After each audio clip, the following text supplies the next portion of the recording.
Thank you to everyone joining us online and here at the ASU California Center at the historic Herald Examiner building. With great respect, Zócalo Public Square acknowledges the Yuhaviatum, the first people of the ancestral and unceded territory of Yangna that we now know as downtown Los Angeles. We honor their elders, past and present, and the Yuhaviatum descendants who are part of the Gabrielino Tongva and the Fernandeño Tataviam nations. We recognize that the Tongva are still here, and we are committed to lifting up their stories, culture, and community. As Qween, we recognize our responsibility and obligation to care for their land. I'm Talib Jabbar. I'm an associate editor at Zócalo Public Square, which is an Arizona State University media enterprise. At Zócalo, our mission is to connect people to ideas and to each other. Everything we do is free, and everyone is welcome. We publish original writing and present conversations like this one. You can find us at zocalopublicsquare.org, on all podcast platforms, and YouTube, so please subscribe. Our upcoming program will be held this coming Wednesday, June 1st, where we'll be presenting our annual book prize to Heather McGee for her book, The Sum of Us. Please join us. It will surely be a celebration of her very important work. Heather will be interviewed by Renata Cimaril of the LA 84 Foundation. But tonight, we are honored to partner with Creating Our Next LA to ask, what do we want from the next LA mayor? I'm pleased to introduce Karen Mack, Executive Director of LA Commons. Over to you. Thank you. Hi, so great to see everybody here tonight. We are so honored to be co-presenting this program with Zócalo Public Square. Our program, Creating Our Next LA, is really dedicated to advancing equity and transformation in our city, using art and cultural programs to lift up community voices. If you want to find out more about our program and when you can participate in our events, check us out on social media.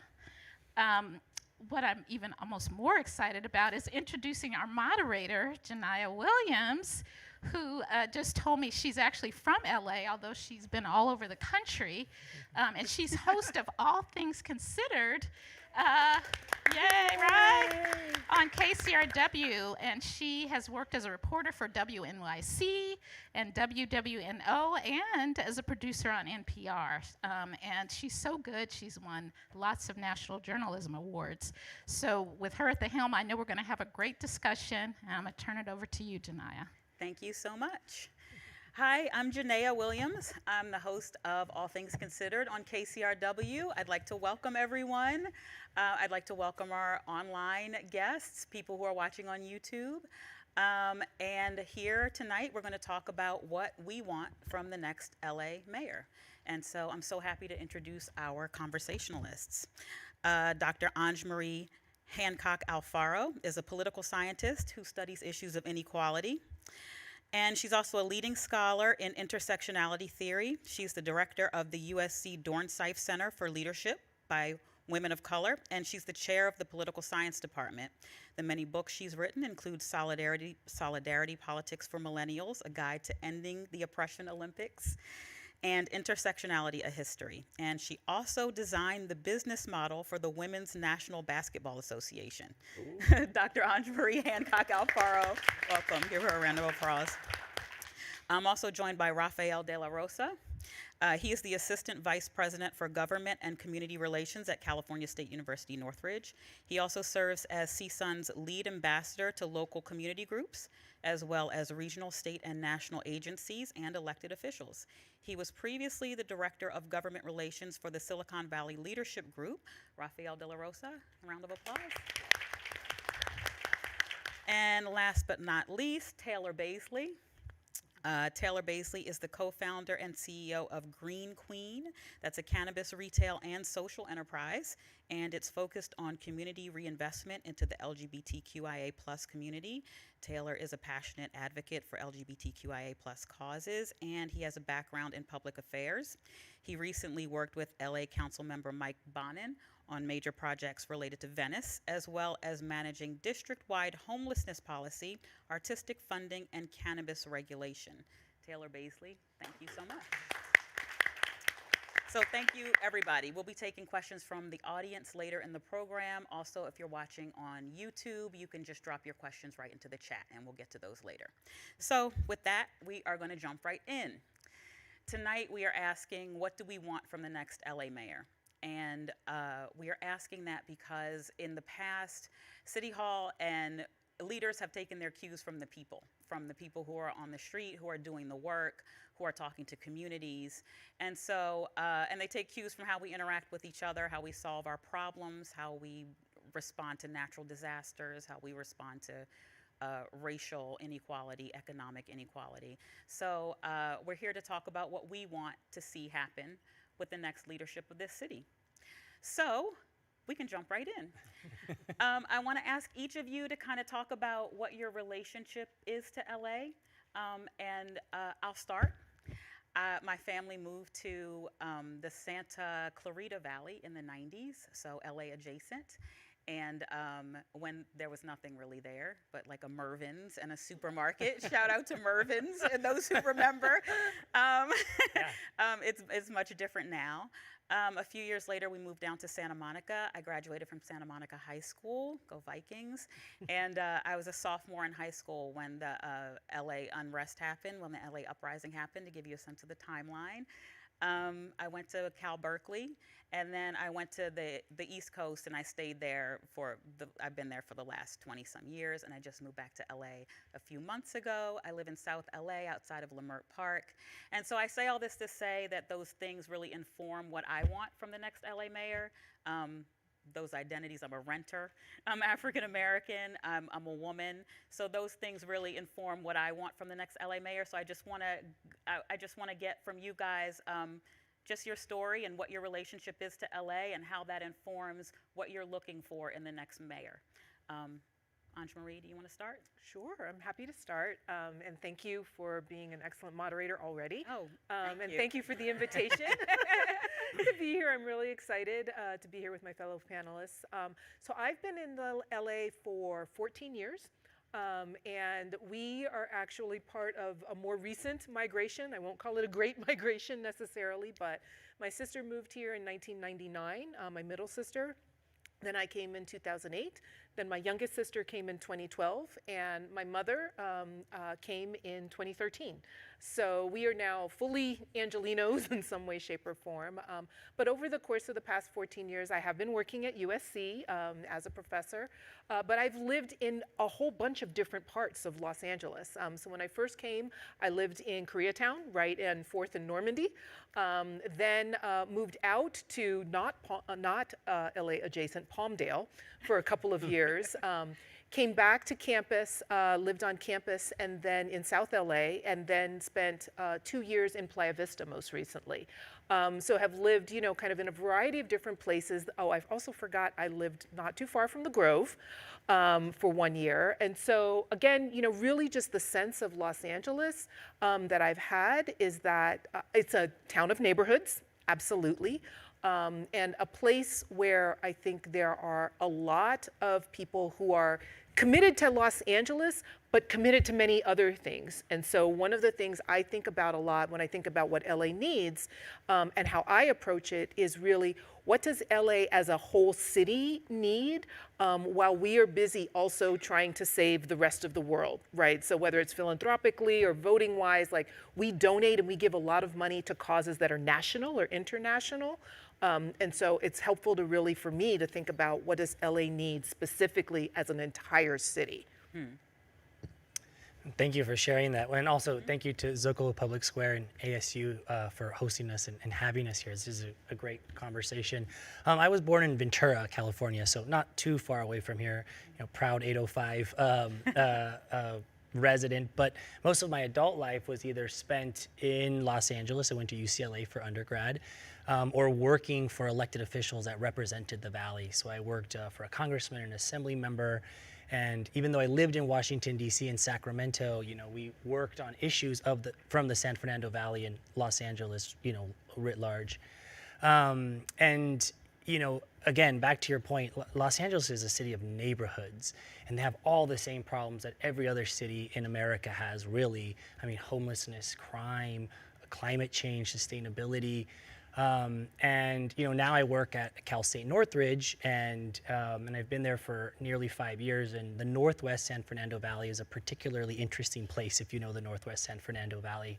But most of the valley is changing, and I think that for me as a voter and as someone that talks to a lot of elected officials, a lot of business leaders, all the issues that are in the valley are the same issues in Los Angeles. I don't think that there's this over-the-hill valley, centric view any longer. I think Los Angeles, including the valley, all really have the same issues, and those issues are, what I touched on. And I think that, personally, as a person that lives in sort of, the Pico Robertson area right next to the Grove, I'm sort of confronted as just a resident with a lot of those same challenges, homelessness on our streets, issues about, city management. Every day, some different city organization comes and picks up trash 5 days a week on our street. It's either the large bins or the small trash or recycle. And every morning at 8 o'clock, we're woken up and I say, why is that possible? Who can fix this? Do I talk to my city council member? Do I talk to the mayor's office? That's just sort of this like small town thing that you deal with all the time. I think voters are really looking for, there's a conundrum. I think voters are asking too much of an elected official, of a mayor, and at times maybe too little. And it just really depends on that voter. But I think, we were talking backstage, this is going to be one of the most interesting, era-defining elections. I see it. The electorate is completely new. All vote by mail possible. The electorate, I think, is going to be a lot larger. I don't know exactly what the demographics of this new electorate are going to look like, which I think is interesting. CSUN has a vote center. We've had it for several cycles now. The vote centers open 11 days. That's a whole new thing. And then there's your traditional voters like me who really love to go on election day and vote on election day usually. So I just think it's going to be, we're at an inflection point in the city, and it's going to be a very interesting time to see what ends up happening in the primary end in November. Taylor. I'll be at the vote center with you. I like Yes. those stickers. That's I love fun. the I'll sticker. let everyone know. Love the sticker. Yeah. So, well, a lot of the things were already given, but I'd echo what was said earlier. So I'm from San Diego originally. Just came up the, I wanted to say the 805 for a second, but just came up the 405 to UCLA undergrad myself. There I studied political science, which was kind of my journey into politics has been an interesting one because I got to see it from an academic perspective as an undergraduate in a new city. After graduation, doing the Coro Fellowship in Public Affairs and got to kind of understand a more holistic view of the public sector, and then working for the LA City Council after that, as you had mentioned, LA City Council member Mike Bonin. So diving deeper into the practicalities, progressively so, the practicalities of actually running a city. And it's funny that both of you said neighborhoods, because I had in my mind 96. I was going to say how, the story of me in LA has been a romance and a love affair from the get-go. It's one of the only places I can think of that really has so many unique places that are part of its fabric. Most cities, you could say, they have different neighborhood names, but there maybe is you can clump them together. We've got 96 really unique neighborhoods in the city of Los Angeles, 88 cities in the county if we're talking more regionally, and that offers a lot of unique challenges, offers a lot of places for people to gather and to meet, and that's something that I've really appreciated. Oh, one other thing I guess I should mention is the experience I've had as a queer person in LA.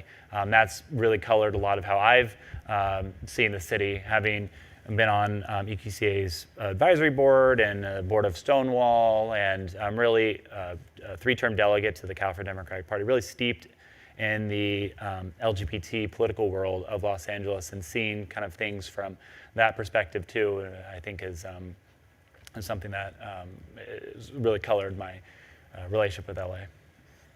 Wonderful. So as a business owner, I want to talk about Qween. Yes. And because the mayor has authority over the budget, has a lot of influence over budget priorities, and Qween prides itself on being a retail space, right, but also a social justice space for social justice, an incubator for social justice ideas. So I just want to ask you, do you have expectations for the next mayor to kind of involve social justice? How would you advise the next mayor, or what are you looking for in the next mayor in terms of marrying budget, fiscal responsibility, and budget priorities with social justice? Well, I mean, they always say it when they come out with a budget, that a budget is a statement of your values as a city.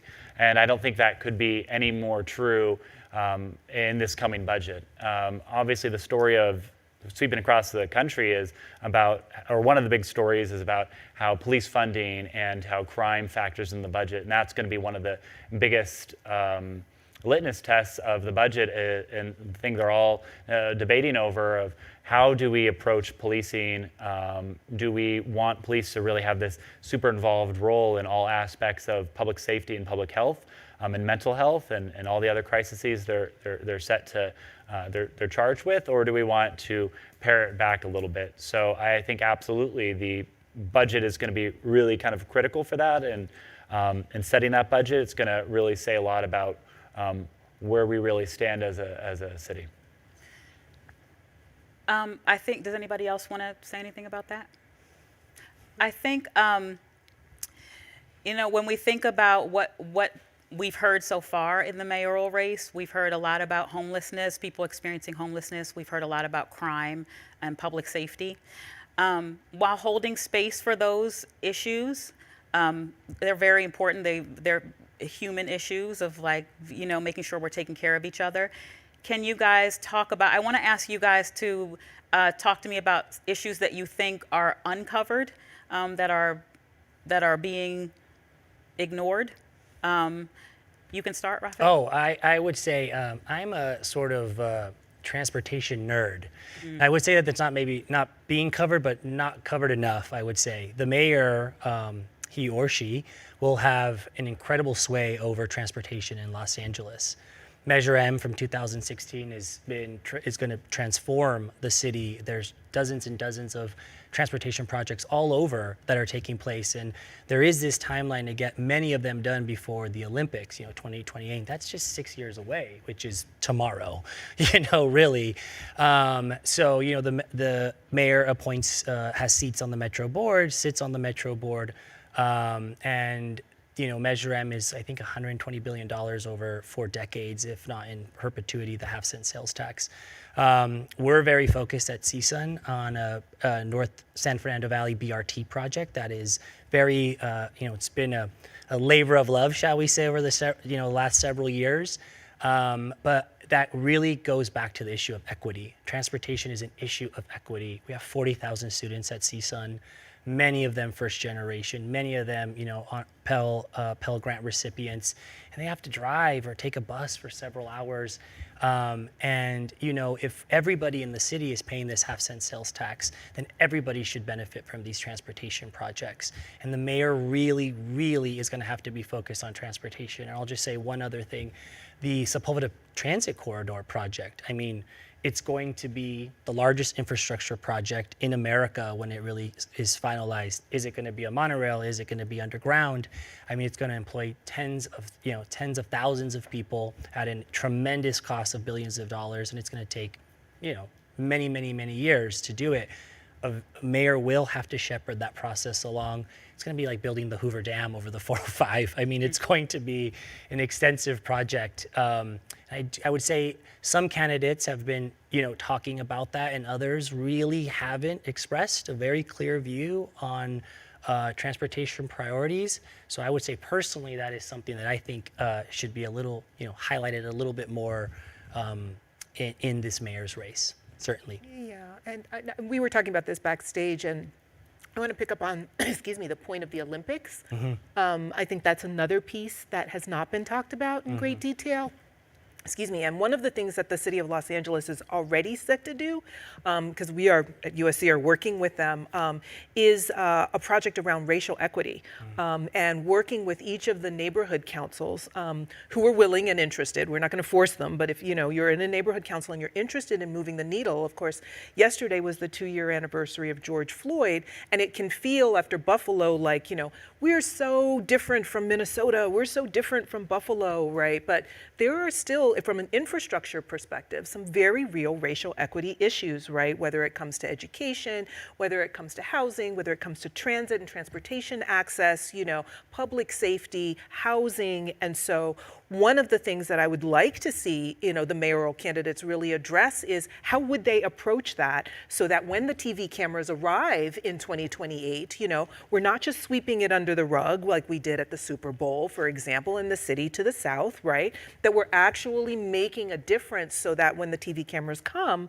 it really is a different Los Angeles, right? We've actually moved the needle. We can roll up our sleeves and do the work. And so I'd like to hear the mayoral candidates really talk about how they're going to address that, not just in terms of we all get along, but more in terms of specific issues. What are you going to do about it in housing? What are you going to do about it in education? What are you going to do about it in transit and other areas?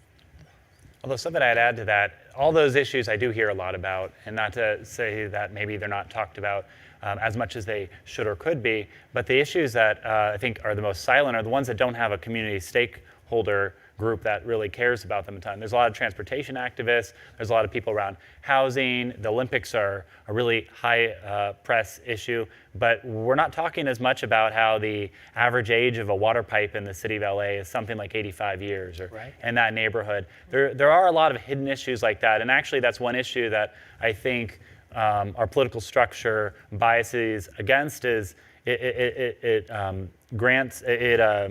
favors politicians to care about issues that are something that the constituents can see and feel and are top of mind and affect their day to day. But there's so many other issues that don't have the community stakeholder group. I just mentioned water pipes, but even things that should be a little bit flashier, like green space. Since no specific group is a stakeholder and it's just kind of everybody generally and a little bit, it's harder to rally around things like that. So those are the sort of issues that I actually think as a society we could do a little bit better job of pushing our elected officials to talk about, even if they're not what comes to the top of our mind, because we just expect it to be done or just expect it to have happened. How do you think we can do that? How do you think we can bring that to front of mind for them? Or how can people know what it is that they need to be paying attention to? I mean, that's a great question, because it's really it's structural, and it's not like you can just change it, because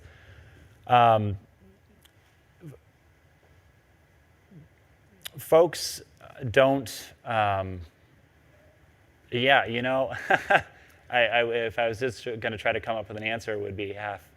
I would actually say, touching on a point that you made about neighborhood councils, right? Right. I used to sit on the Northridge East Neighborhood Council, and it's once a month, from 7 to 11, 11:30, midnight sometimes. Mm-hmm. And, it's a challenge sitting there, but you're sitting there with other folks who are really, want to be there. Sometimes they want to be there for the right reasons and sometimes for the wrong reasons.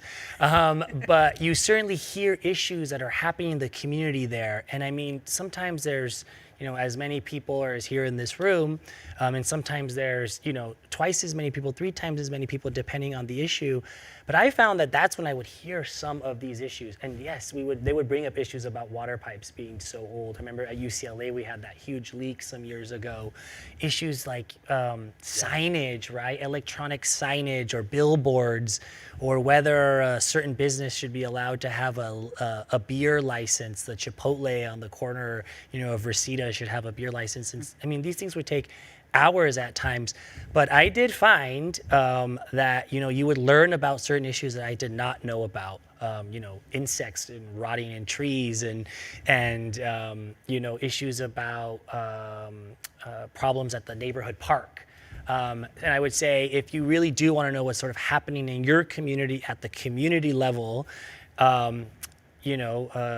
be brave and go to the neighborhood councils at times. And it does actually need to have more people, more diverse people attending these kinds of things. It's a very unique feature of Los Angeles, the neighborhood council structure.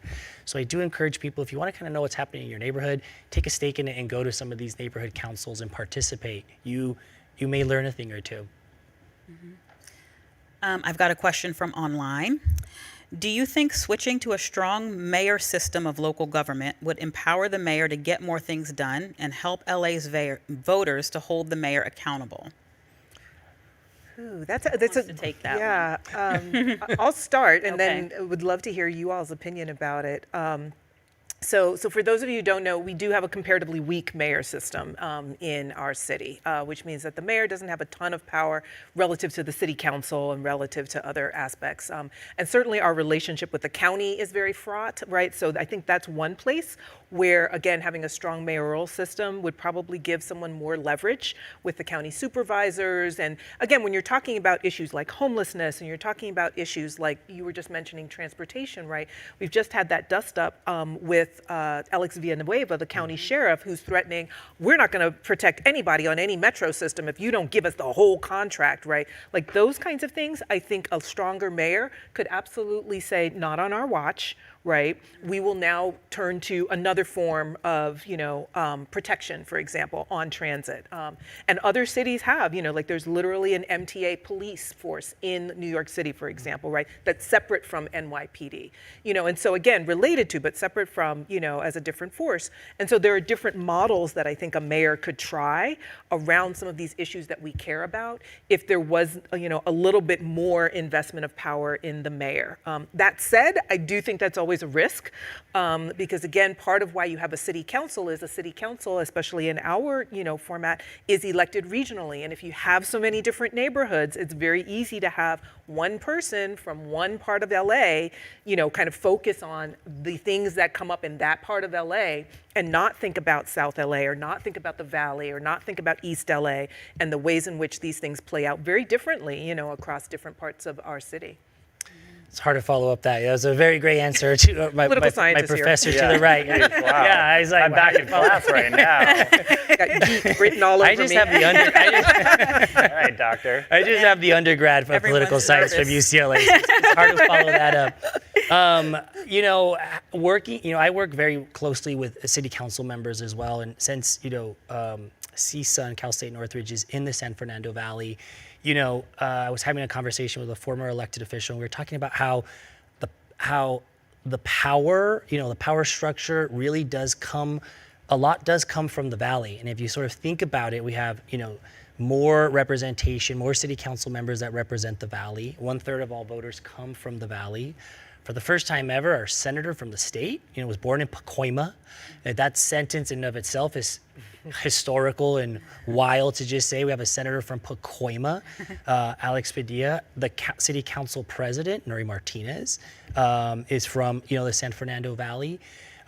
So I would say that a strong mayoralship would have a lot of pushback from the elected officials from the San Fernando Valley, certainly. But I sort of just moving a little bit away from that and sort of making a little nuanced part of this, I would say, I think, when I speak to other colleagues and folks that are voting, that there's just so much anger, fervor, energy for change that I think that if that was presented to the voters in such a way that they would gravitate towards that. Because I do think that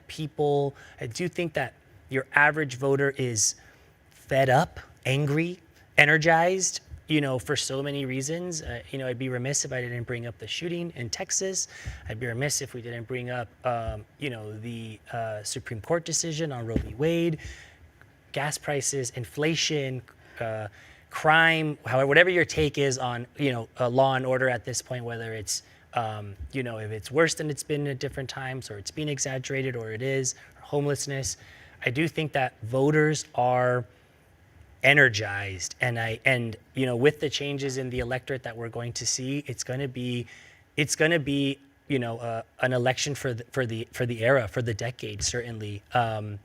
And whoever he or she who is in this new mayoralship that is going to be on cycle with, in midterm election year on cycle, with all these other elections that are also happening. It's going to be a very interesting time for that person. And I'm just kind of waiting to see it's going to be a long summer. It's going to be a hot, long summer for sure. Yeah, well, though, I think this is the answer to the question you asked me that had just stumped me, though, is how do you get folks to care about these unseen issues? You don't. You're just not going to. The amount of constituent education that would require would be immense, and then even people they're not going to tune into that when they have sports and pop culture and foreign wars that to attract their attention. That's why if we really wanted to get serious about those issues, we might have to switch to a strong mayor system. Mm-hmm. Right now you have 15 city council people who are all trying to get attention for their pet project, for the $500 a month free for some folks in this neighborhood, the food waste program over there, or whatever flashy program that a city council member wants. That is kind of mission creep a little bit, but that's what gets them attention. You have 15 people all trying to get attention and all have legitimate power to do so. That's going to bog down the whole system. And then who's looking out for the system at a whole? In getting my cannabis retail license, a lot of other folks who went for it, there was 40 folks who went for it in downtown. I was the only one to get it. Pretty much the argument of all the other ones were this will create incremental tax revenue for the city. So give us a retail license. Or this is going to employ some more people. Give us a retail license. And maybe that should take a more outsized view, but when I was working my team, I said, that's not what the decision maker is going to care about. The decision maker doesn't care about maybe incremental tax revenue because they're just one of 15 city council people. That's a little bit of city tax increased revenue goes into a black box in the coffer, and maybe they can claim 1/15 of it. Only in a strong mayoral system would someone actually care about those sorts of things. Where's the tax base coming from? So those would be the sort of those unseen issues. We were talking about a question earlier. That's where they would get greater attention and greater stewardship, but potentially, of course, at the cost of representation. Related to that and how you get people to care, I think one of the big things you've got to look at when you're diagnosing whether you have a government of the people, for the people, is how many people are participating. Mm-hmm. And LA has 4 million people, but I think you only need 330,000 or so votes to become mayor. City council districts, I think, are 250,000 people. You need about 7,000 votes to win a city council seat. So I'd like to hear you guys' thoughts on how you get people to even participate in order to even say what you want from the next mayor. How do you get people to even participate in the process? And what do you think is going wrong with our participation? Well, I think we've made a couple of changes that it will be interesting to see whether or not they're effective, right? And Rafael, you mentioned them a couple of minutes ago. The idea that we're on cycle now, right? We're not trying to do this in March, which used to be the end of the rainy season. I know that's years ago now because we don't really have a rainy season anymore. But that is, I think, an important structural change. And then, again, there were very few things we could count as good things that came out of this pandemic that we've all been experiencing for the past couple of years. But I think the vote by mail, the universal vote by mail, is also really going to help encourage people to participate.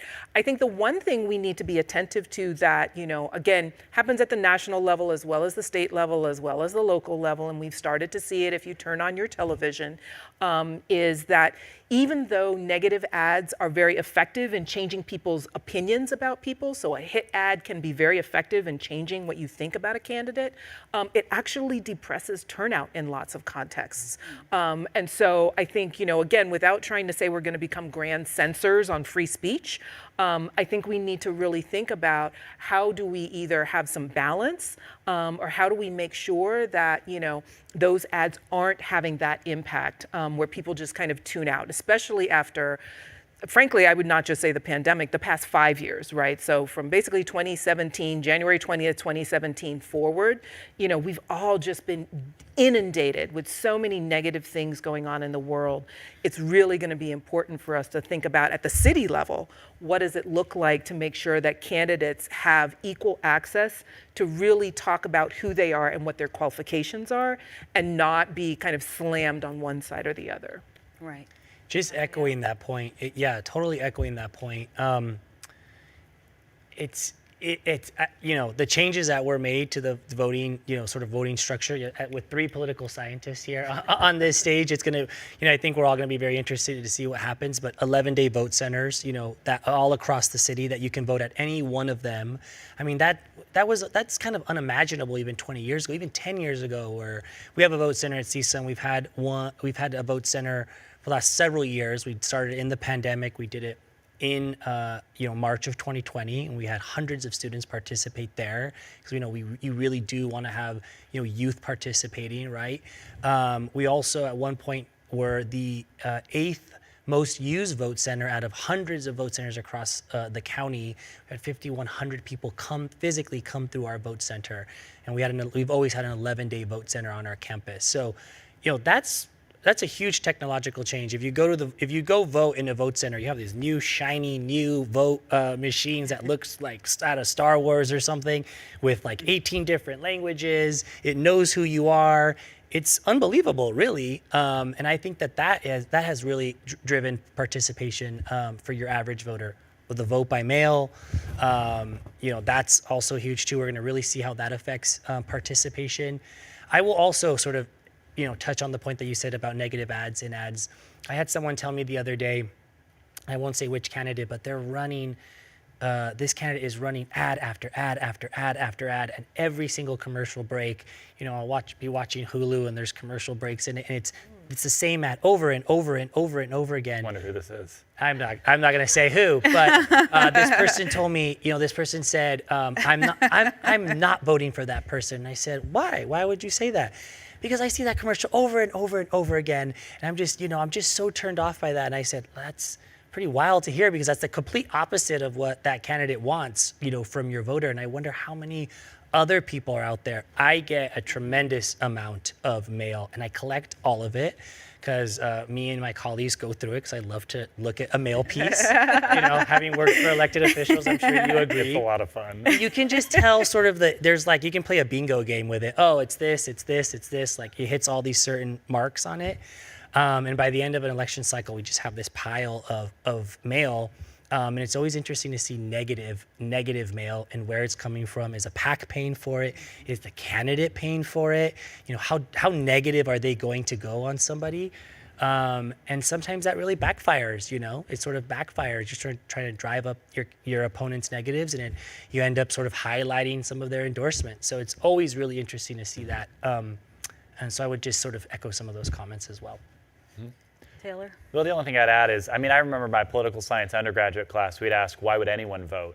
Because if you think about it, unless you're breaking the tie, or you're on the losing side of a candidate that loses by 1 vote, something like that, I might get my numbers slightly wrong. Your vote literally, like your 1 vote literally doesn't matter in just a numerical literal sense, but yet we still see people come out. And that's because their sense of civic pride, their sense of who they are as an individual and what that they do is greater than the cost to turn out. But when we have an election off cycle, and you got to go way out of your way, you don't get as much kudos on the internet. It's not necessarily as connected to your pride of being a Californian and being an American, in addition to being an Angeleno. And you're asked to just ask about your pride as an Angeleno. It's as you had mentioned, for 87% of the voters of this city, they decided the cost of going and doing it was greater than the sense of Los Angeles civic pride. But I think we've explored over here in this conversation quite a bit how reducing the cost side of things, syncing it up with elections where folks' Californian pride and United States pride can factor into their voting habits, is going to increase the value they get out of voting, and while doing all these other things, the vote center and the vote by mail decrease the costs. So I think we're going to see, I mean, everyone I've talked to says 5 times increase or something in that magnitude perhaps of what we've seen in previous city elections. That makes sense. We're lowering the cost, but we're dramatically increasing the value the voter gets out of it by syncing it up with other election cycles. Makes sense. Right. I've got a question from online about Rafael. Oh. For Rafael. Oh, not okay, about for, you. not about. Yeah, it's not about My your tie? personal What is it? life. Is there anything specific you'd like to see from the new mayor with respect to support for local community colleges and state schools? Oh, yes, absolutely. I mean, we have some of the most incredible educational institutions in this city and in this county. You work at one of them, I work at another one. We went to UCLA, I mean, Valley College, I mean, all of the colleges, Pierce College, our community colleges. I'm a community, I went to Ventura Community College. I was a proud transfer to UCLA, so I've been in the community college system, I've been in the UC system, and I work in the Cal State system. Each of these systems together, you know, really educate the workforce of tomorrow. They really, really do. And with the tightest labor market in 40 years that we have, you know, we just graduated 15,000 students. All those students are going to go into the workforce and sort of fill those jobs that we desperately need. So I think the next mayor has to really have a focus on both K through 12, or as the new terminology I think is PK through 14, pre-kindergarten through 14, first 2 years of community college, and especially our higher education institutions. They can do so much. They can provide research, they can provide guidance for proposals and initiatives, and also just tap into the wealth of knowledge that is at our higher education institutions. And of course, I mean, you know, our little babies have been through so much in this pandemic, you know, and they're still going through so much, and there is so much that was lost for them in homeschooling and just not, you know, socializing with other youngsters. And we, I hear from folks that a draw for one of the candidates that's running for mayor is that he has this kind of, Rick Caruso, that he has this kind of grandfather feel. You know, I hear that. And then, which I think that's what he's trying to portray. So, you know, I hear that from voters. And then I also hear another candidate, you know, Karen Bass, just looks like a safe pair of hands, you know, experienced, kind, community, a community organizer, former nurse, I believe. And I mean, that she just looks like someone that will take care of this city. You know, two very different candidates. I don't think, we were talking about this backstage. These candidates couldn't be any different. And the voters are picking up on sort of this image that they're trying to portray. And I just hope that whoever is the next mayor will really focus on, that pipeline, our PK through higher education, because our colleges, our high schools, our middle schools, our elementary schools, we can do so much for the city. And really, what is a city if not for the children that are growing up here, for the future generation? You know, that's really should be the focus for the next mayor. Mm-hmm. We're going to take some questions from our in-person audience soon, and while you can line up to the left, my left, your right. But in the meantime, I have one more from online. Do smaller cities like Culver City and Santa Monica work collaboratively with LA? What's that relationship like?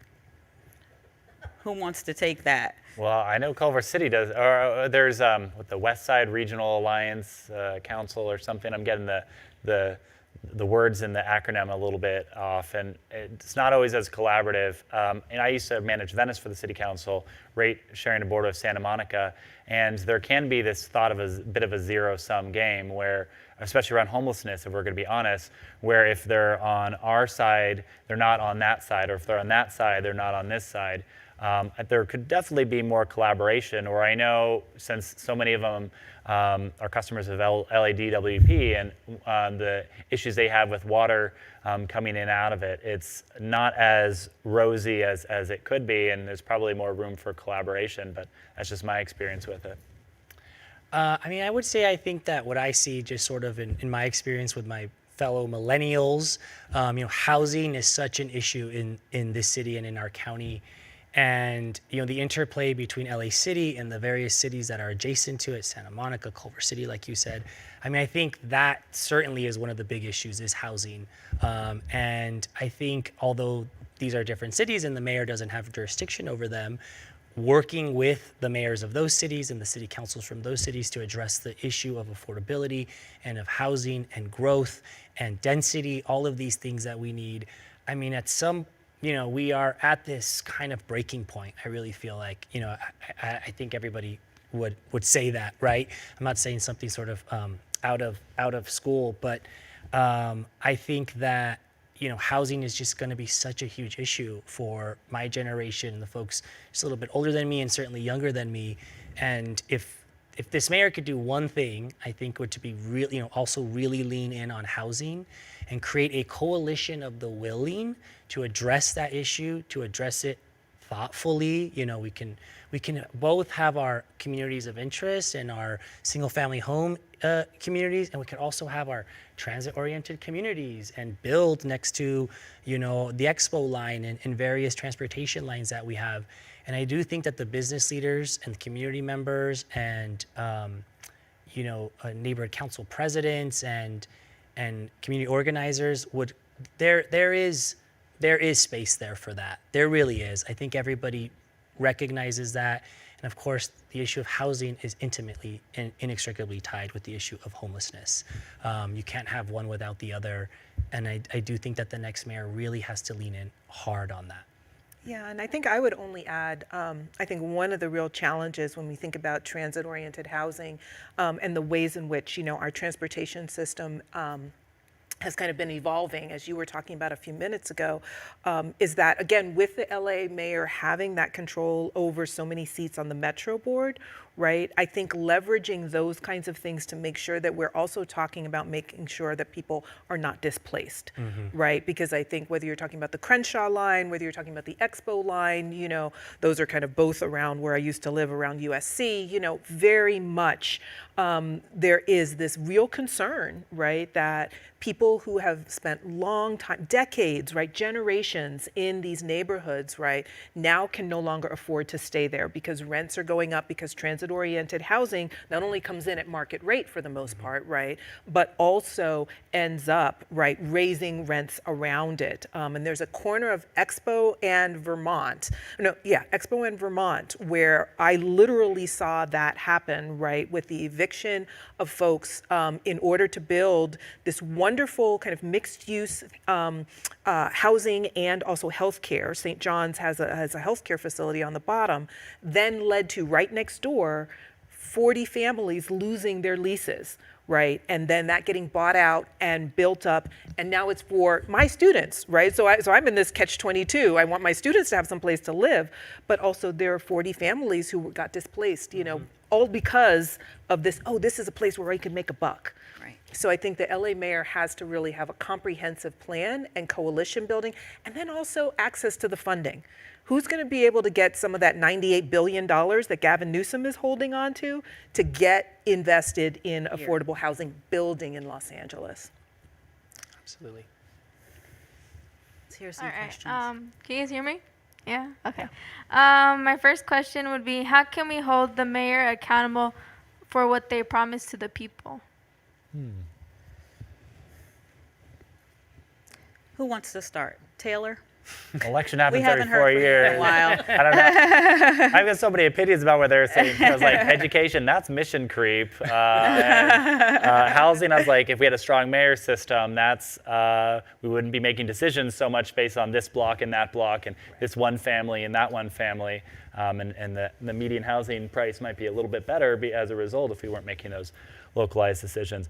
But leaving that where it was and just getting that one out real quick.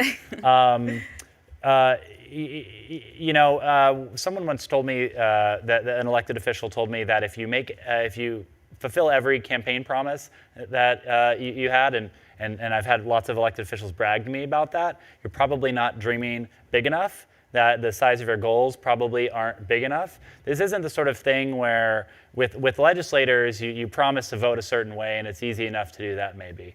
But when we're talking about reforming a city structure and changing departments and the stuff that really needs to get done, I want my mayor to dream big, and I want them to have big goals and to really shoot for them. And that means that there's got to be a chance of failure, otherwise they're not going to be able to do it. So I think instead we should maybe be focusing more on the process they use to get there and the effort they put into it, as corny as that sounds. And then every 4 years, we hold them accountable based on how much progress we think they should have made and how much they actually did make. Right. Yeah, I think I'll just add one quick thing, because I think you were right. Elections happen every 4 years. That's our primary accountability structure. And forgive me, I'm just there's this story in the Bible of the woman and the judge, and this widow would just not leave this judge alone, right? And I think there's something there to that piece of it as well, like staying civically engaged, making it as annoying as possible, for those elected officials. Talk about the story for people who don't know it. Yeah, forgive me. And I just, it came up in another conversation of mine earlier today, and so that's why it's kind of on my mind, And so there's this judge in the New Testament, and there's this widow, and this widow is seeking justice. And this widow will just not leave this judge alone, right? And so finally the judge gives her justice, not because he thought that her cause was just, but he was just like, oh my God, can I get this widow off my back? Right, now I'm not a pastor, I'm not a theologian, so if I've gotten that wrong, my apologies. But the whole idea of making sure that you're holding people accountable, I think lots of times, and I work with a lot of social movement folks and organizers, and they will tell you this as well, right? That it's one thing to kind of win the election or get the victory on the policy, and the local control funding formula for LAUSD is the perfect example of this, right? There were people who did not want to vote for that, who told the students and the organizers who were trying to get this together, I actually don't agree with you, but you've given me no other choice. Like politically, I can't not vote with you, right? That was great. That's a great victory. It's a great story. But what happened afterwards is, I think, the piece that people miss, which is once the board got the money, they then decided they were going to try and maybe do something, where I know we said we were going to do it this way, but let's do it this way instead, right? And if people hadn't been paying attention after the victory, right, then they would not have been able to say, hey, that's not what you said you were going to do, right? And so I think that civic engagement is important, but I think it's also the attention towards implementation and oversight that the people need to do to make sure that just because you voted for something or just because you plan to do something great, right, you actually have to stay engaged and make sure that they do what they say they're going to do. And I think you can do that, but I think that's the piece that I think a lot of people miss when they think just about every 4 years there's an election.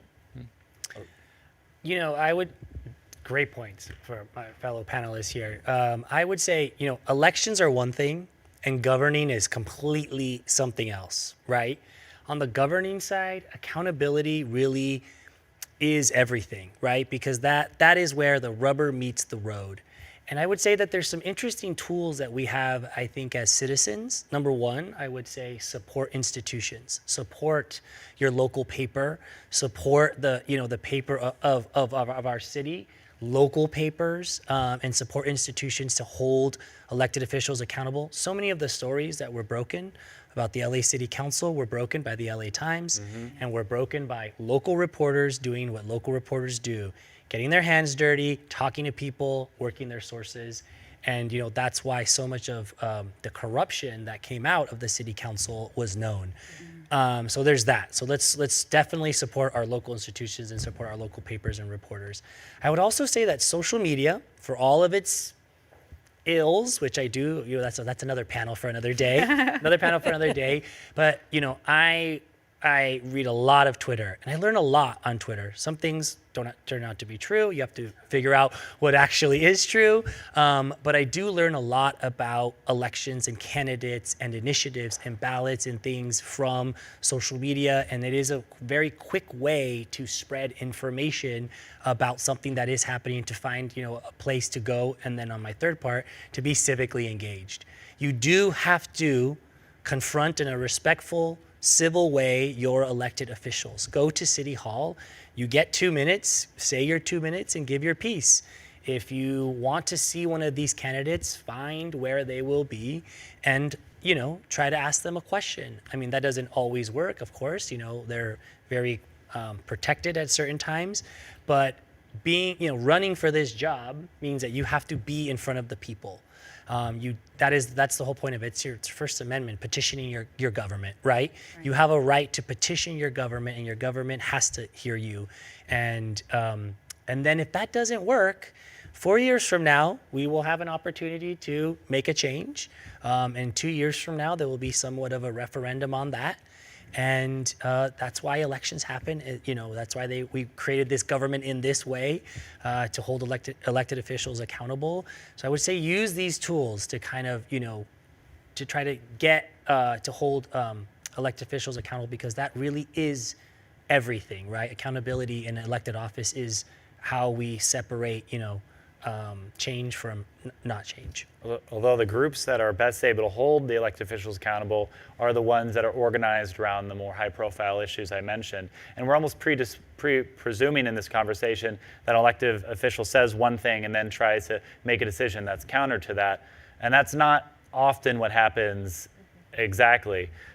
So the only the only risk I think we run by pushing this sort of action is that the elected officials will be forced to focus on the issues that get the most attention and have the most organization around them, which disproportionately are just the flashiest, maybe affect groups that are just the best organized and aren't necessarily where we as a city really should want an elected official. And if it's a strong mayoral system that's more insulated from the 100 people on Twitter or the one neighborhood group over here, that would be a thing that would benefit insulate them from it and allow them to focus more on doing what we want them to do. Right. We are going to wrap it up by 8, but I think we have time to squeeze in one more question. Hello, my name is Bea. I'm with LA Commons with Creating Our Next LA. And my question is, what is one piece of advice you would give to someone who is new to politics, those who are new to electing a mayor or voting for the first time? What advice would you give to them to vote for the right candidate? How do people know they're choosing the right candidate? What do you look at? Well, that's tough. I'll just. I met with them personally.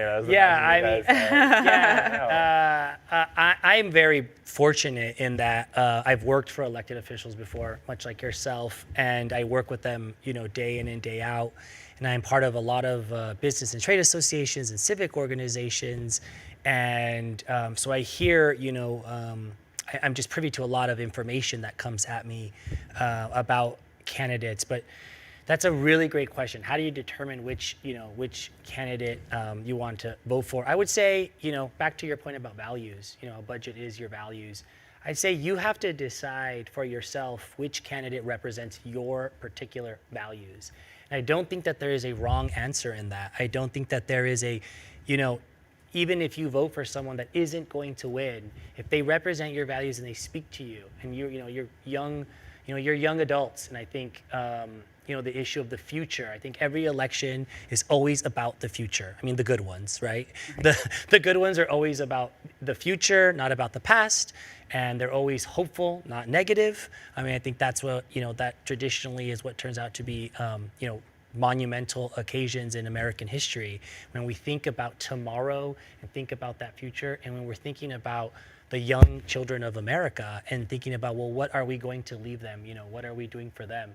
So I would say whichever candidate speaks to your values and inspires you, I think that's what, that you can start there. And then we live in the age of disinformation. There is no escaping that. We live in the age of toxic disinformation that is spread at the fastest possible rate in human history. And that is very difficult. I would say, with our professor on our panel here, I would say that people do need education in disinformation. We do live in the age of disinformation. I think people need to be educated about that. Yeah, I was just going to add to your exact point. Find some reliable sources. And I think reliable, nonpartisan sources, I think one thing that it's really great that we live in the state of California and we do get voter guides right? And so you have voter guides that are going to be mailed, so, Rafael was talking about the mail that you get, but I'm talking about the one that's published by the Secretary of State of California that has candidate statements presenting themselves to you, right? Sometimes with their website, so you can go and learn a little bit more. I literally just voted yesterday, and for some of those judge things, I was like, okay, I don't know who these people are. How do I find out? Like, I know who I want for mayor, I know who I want for that, but I don't know these smaller offices, right? And so those kinds of things, the League of Women Voters does things around these. Coming to things and, looking at these online, these Zócalo kinds of events, right? This is where you start to figure out what your values are. So I think it's absolutely right to vote your values, but I think, how do you know, like, everybody says we need to solve homelessness. Does it take a law and order approach, right, where we're just gonna arrest everybody? Is it a public health approach where we give them mental health and substance abuse treatment? Is it that we need to build affordable housing? It's a business problem, right? Like you figuring out what you actually think is the root of the problem of homelessness, right? Where I would say it's actually all three in some way, shape, or form, we have to figure out. I think that's where you get the kind of information that helps you counter disinformation. So you're not going to be swayed by something posted on Insta or on TikTok that's, so far out there about somebody, because you've educated yourself with quality sources. I mean, that's related to prioritization too, as much as knowing your values, because then at the local level, it's not so clear, am I pro-abortion or am I pro-life or pro-choice or those sorts of things. It's more about how do you prioritize things.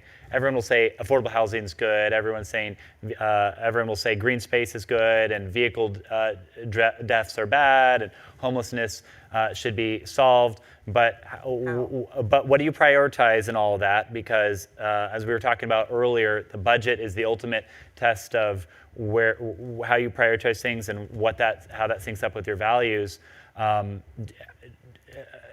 For me, if I heard an elected official at the local level prioritize like education, that would be a red flag, because that feels like mission creep. But maybe for someone else, they think that is the most important thing and highest priority, and that everyone at all levels, even if it's not really their main focus, should be attentive to it.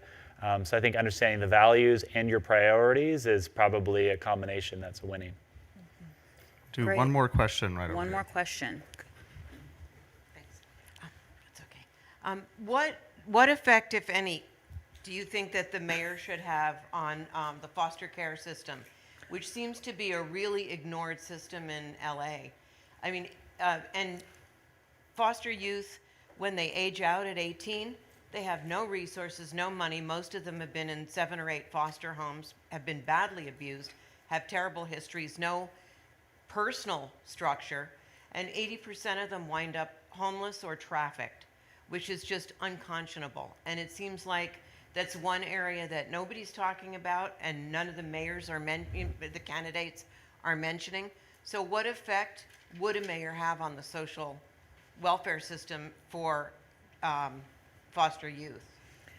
Yeah, so I'm really glad you asked that question, and it's quite close to my heart, because actually I've had a nephew, my husband's nephew, has been involved in that system. And so I'm intimately familiar, unfortunately, with that system. So I would say 2 things. I would say, one, I think this is where, to Taylor's point, a strong mayor, right, would be able to kind of work on a different level with the county. Okay, so of course DCFS is a county level, structure. But I think also, how do you provide resources to those that are living within the city limits? So, making sure that they have special access to, if it's a free community college system, right? That's a 2 years of, guaranteed community college, or making sure that they have access to certain kinds of supports, and promoting those things, right? I think that's where the mayor can be. They have no money. Right. They have no home. They have no access to, if they have access to college, they have nowhere to live and no money to buy books or clothing or food. Right. So if you're piloting, for example, a guaranteed income program, right, how do you, make that a priority group within that income program, that you're trying to pilot? How do you think about those needs, I think, in really particular ways, is the kind of thing a mayor could absolutely focus on. And also, like I said, being able to really work with the county and say, you know, this is what we are going to do. How are you all then going to partner with us or pay for some of the costs that we incur as the largest city in the county, right? Dealing with so many of the students who are transition age youth is, I guess, what the term is. And, you know, whether it's from homelessness, whether it's educational resources, whether it's workforce development, you know, whether it's the mental health and public health resources that they need, you know. If Los Angeles, and of course they are, bearing the brunt of that just because of our size and scope, you know, what's the county going to do to step up? I think we have to leave it there. Thank you so much to my guests for your excellent conversation. Thank you to the in-person audience. Thank you to people listening on YouTube. There's a reception in the back right afterwards. You can continue the conversation with the guests if you like. And please come back next week on June 1st for the Zócalo Book Prize. And thank you so much.